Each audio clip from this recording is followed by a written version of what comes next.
One day, you're just minding your own business, then notice someone yelling far out. Right off the bat, you've probably got a clue what it's about. Still, you can't be too sure though, you're curious, so you get closer to the voice, which made you more certain about your hunch. But being certain came with a price. You had to spend more time, and if you valued that time more, you wouldn't bother knowing what it was. This is a more general application for the uncertainty principle. Both values of conjugate pairs are inversely affecting each other. Imagine conjugate pairs as your hands.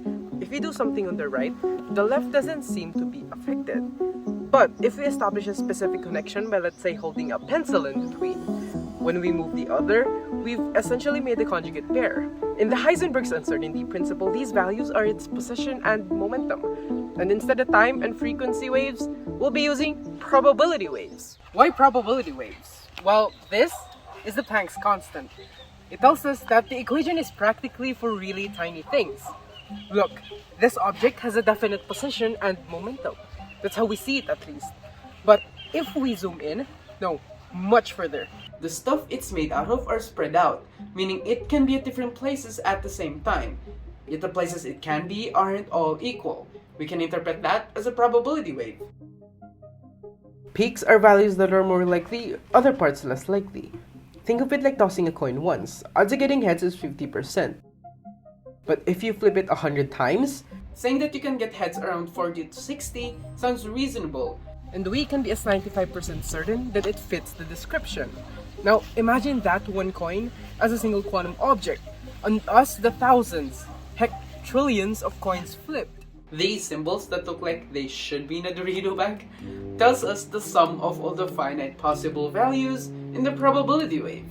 The uncertainty. Dealing with waves calls for an idea, the Fourier transform. It describes how these values affect its counterpart. Let's say you've already built a structure out of these pieces. In time, you got bored of it.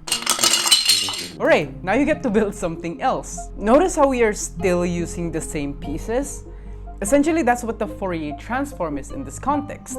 Only difference is that instead of these pieces, We use waves.